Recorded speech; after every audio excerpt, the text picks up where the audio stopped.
What's happening, road dogs and highway hounds? Come on, come in. This one's going out to Russia with love. To my buddy Raw Power. And my mic just cut out. What's going on? Hello, hello. I don't know about it.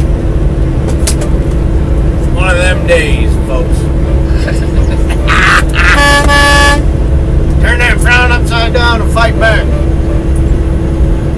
Nah, this is a rant. One of my long-time subscribers, Raw Power from Russia. This is a video going out to you, brother. And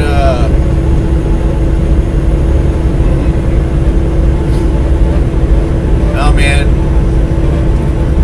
Raw Power. He's been commenting on my videos for probably about a year now, since I come out with that Bitcoin Litecoin giveaway. He made a comment, something about, I can't remember what the comment was, but what'd you say? Something about, I said, he said, you're giving away a lot of money here, you know, or selling or whatever. I can't remember how you put it, but I said, it's only money, I'll make more. It's just something that I say to myself, it's only money, we'll make more. You know, when something bad happens and you gotta fork out some cash, it's like, what do you do but knuckle down, get back to work and do it, right? And he come back saying, well, that's alright, unless you're struggling to make ends meet. And I was like, well, I've been struggling for pretty much since I come out with the giveaway. And the reason why the giveaway is taking so long for me to get around to it was because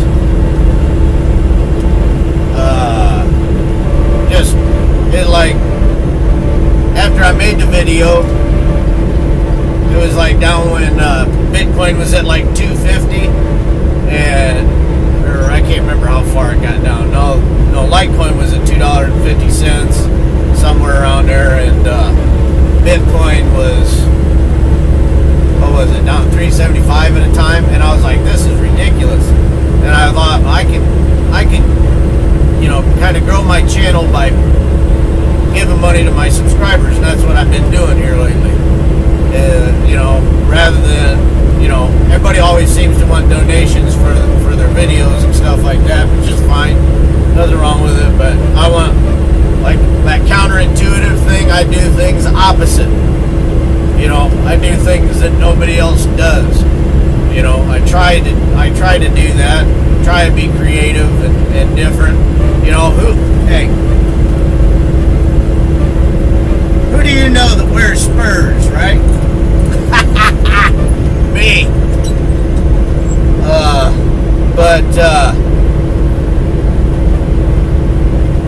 No, I do things different. I try to do my own thing, you know, and no, but I just share you my struggles of the past year. I try and help people even when it hurts, especially when it hurts. And it's not because I believe in karma and I'm going to get it back or something like that. I just think it's the right thing to do. You know, we need to help each other. We need to stick together. We need to, you know, we need to be, you know, be the change you want to see, right? And if people treated people right, were more giving, it's just my philosophy. You know, it's not really mine, it's Jesus's. You know, he gave it all on the cross, right? But no, so I try and give, I try and sacrifice, and I try to pull people up. That's how I roll. But over the past year, so since I announced that Bitcoin and Litecoin giveaway, and I have given away a full Bitcoin, and I have given away a lot of Litecoins, you know, and I don't, you know, I kind of do it secretively. So if you haven't, been paying attention, you don't even know about it. But I've been doing it kind of stealthily. But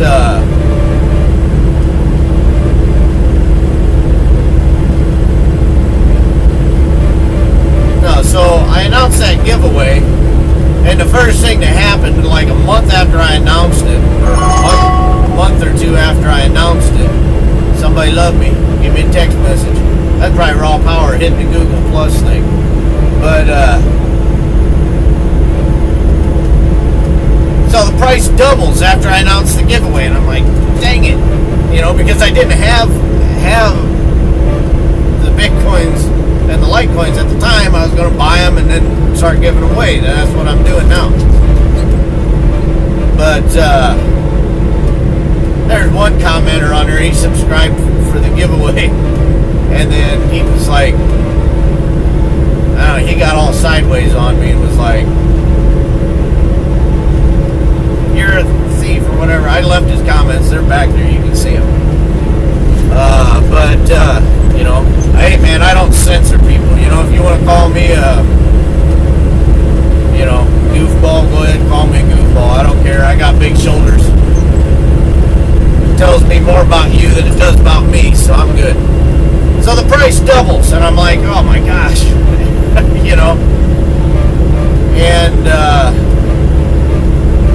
and I've got this lease purchase thing going on with this truck. So the price doubles, so I'm like, dang, so that kind of slowed me down a little bit. Well, and then the freaking head blew on my truck, on this truck here. It didn't blow, actually it had a brand new head, and the shop that did it over-torqued the head bolts, and one of the bolts broke. Great, thanks. So $18,000 later, and I had a team operation at that time, and things were going good, and then, the truck breaks down. And then for 6 months, they couldn't figure out what was wrong. Well, what was wrong was I had a bad injector, and they couldn't figure it out, which should be a basic, simple thing. So anyway, I lost my team. So these lease purchase deals that drivers get into are not real good, okay? But this one was good. I've been at this company for 20 years, and they sold out to another company, which I think is from the bailout money. I think all that bailout money it went out to the banks. The banks find the people who are good with managing money, and then they're going out and buying up all these small companies. I think it's the trickle-down effect from the bailouts. There's too much money out here. So they come and they, offer this family-run outfit since 1979 who has a Fortune 500 contract with a company that you would all know if I mentioned, and I won't mention it. But, so they come in, and long story short, they lost the contract because, it's a bunch of lawyers and accountants that run this company that did the buyout. They don't know how to run trucking companies. Well, they do.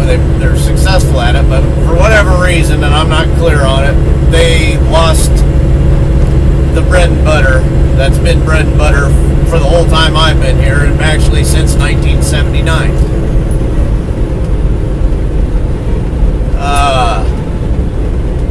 So that screws me. And the freight's still moving. It's just the company that I'm bound to, and to work this truck, I have to stay with this company. Well, this company doesn't have any freight. I'm driving empty right now. I'm pulling an empty up to Chicago, and I'm pulling an empty back. You don't make any money when you're empty, but you got to keep the wheels turning to keep the cash flow going. So, and then they they come in, and so what do? They start cutting the pay. Well, we had a shop, so I got my pay cut on top of it. So I have less freight, and they cut the pay. And, who am I? I'm just a little peon out here. I can't afford to hire a lawyer and go say, and I don't know all these legalese. They give you a stack of stuff, written by, 15 lawyers, and how am I, a truck driver supposed to compete with that? I'll tell you how. I don't compete with that. I just, screwed. So, basically, all this year, I haven't been taking much of a salary at all. So I've been driving around, and I'm not paying myself. I mean, I have to take a little bit out, but I'm worried about my taxes. But I think I've lost so much that I don't know. All this stuff gets so complicated. In the United States, the tax code is so freaking complicated. You got to hire a lawyer and an accountant to take care of it for you. It's just like, why can't it just be simple? Why can't it be easy? My idea on it is, do $10 or 10% sales tax. I mean, if it's good enough for God, it should be good enough for man. You know what I'm saying? And that be the tax, 10%. And you cannot raise it. You cannot lower it. You give 10% to the government, and goes to your city government. They give 10% to the county government. They give 10% to the state government, and the state gives 10% to the federal government. I don't know, whatever. That's just my idea. I'm full of them, folks. But so anyway, wham, right? So then I've got a house, and I moved in with my mother-in-law because she's got a house and it's too big for her to take care of. And doing all this stuff, I couldn't mow the lawn at my mom's house, who has Alzheimer's, and my mother-in-law's house, who just got a huge yard and can't take care of it, and I got my yard. So I've got 3 properties that I'm taking care of, and I don't have any time. And so here's another beautiful thing. Okay, I try and help out my sister-in-law. So we're living in my mother-in-law's house with her to help her with stuff. My brother and sisters are taking care of my mom with her Alzheimer's. And and by the way, my niece just found out that she's got breast cancer. So that's awesome,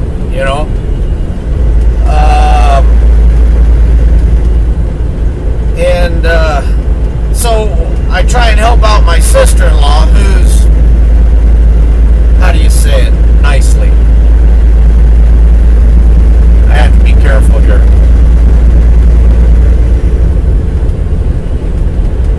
I best keep my mouth shut. Anyway, she struggles, okay? She has a hard time. Got a bunch of kids by a bunch of different dads. Can't get anything right. So we're trying. So what I'm thinking is, okay, well, I'm going to help take care of my sister.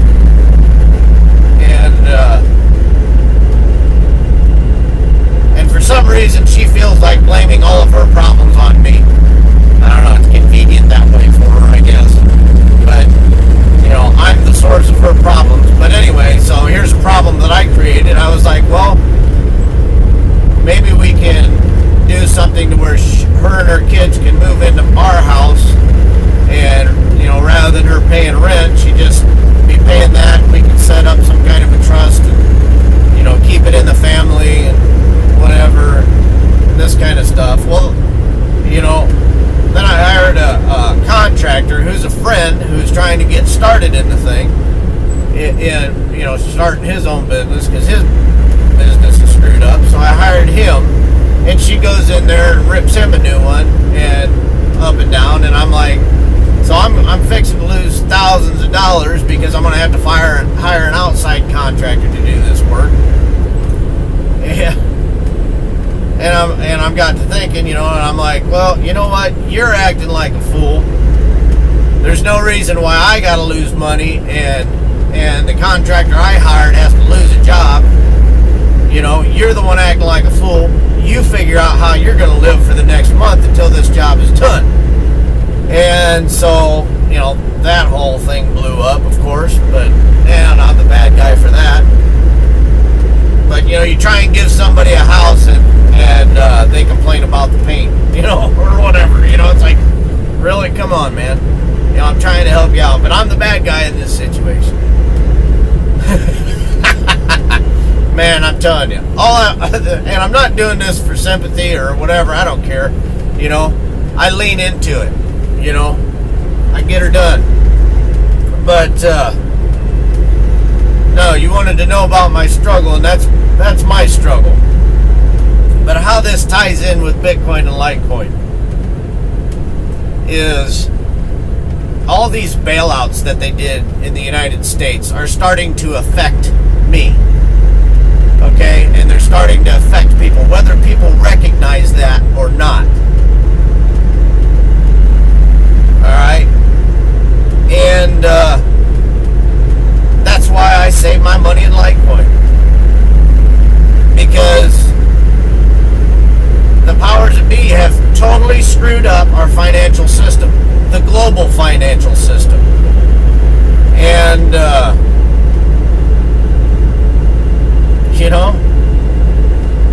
I want change, just like probably most of you do. And to me, Bitcoin and Litecoin are a means to an end. So, Raw Power, my buddy, my buddy in Russia,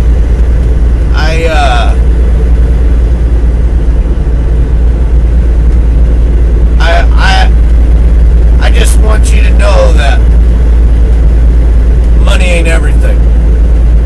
It's a tool, and how you use it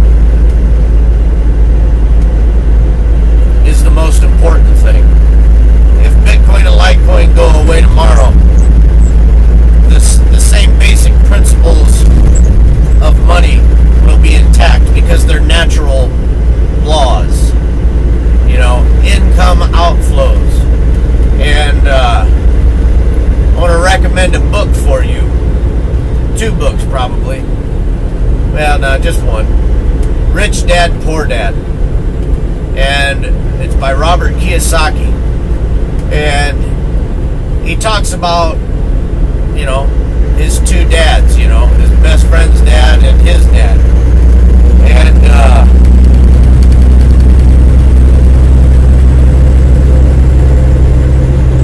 learn how to manage money.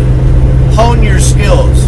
You're doing health stuff. You're a vegetarian, and that's what you're passionate about. I can tell you.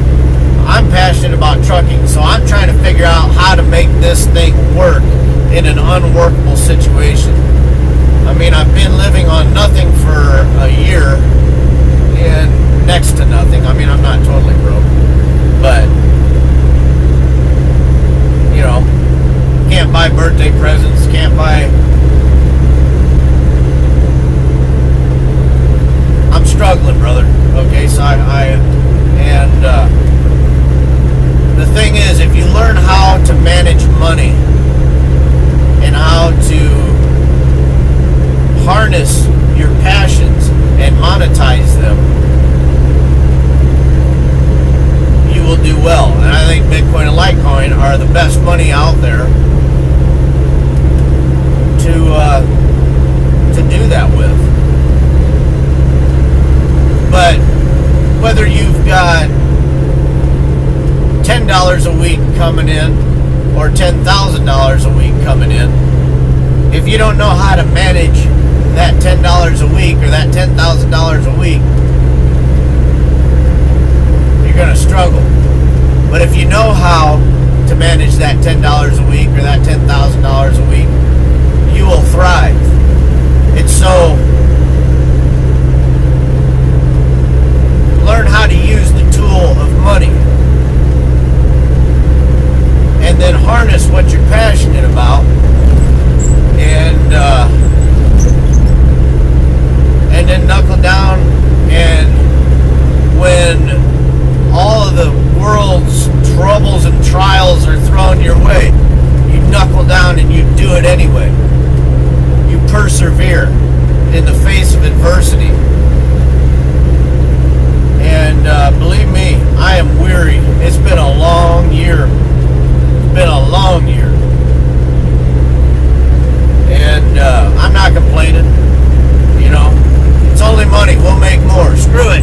You know, you can get back to work and do it. And, you know, I don't know what else to say, but things are tough all over. You know, it may look like I got things together, and maybe I do, maybe I don't, I don't know. But you got to keep your mind on what's in front of you. And don't stop. Don't give up. Never give up. Never, never, never, never, never give up. Don't quit. And that's about all I got to say about that. But Bitcoin and Litecoin are about the best money out there. So that's where I'm banking on. And that's going to disrupt the system. And that's going to turn all this bailout, this financial criminality that the world leaders are involved in, this can and will turn them upside down. And it will change. There's an ebb and flow to life. You know, there's high points and there's low points. When you're at the low point, just think, hey man, you know, we're getting ready to come up. And when you're at that high point, you enjoy the view and don't take it for granted. And you treat people right. And you do what's right. Because it's right. That's the right thing to do.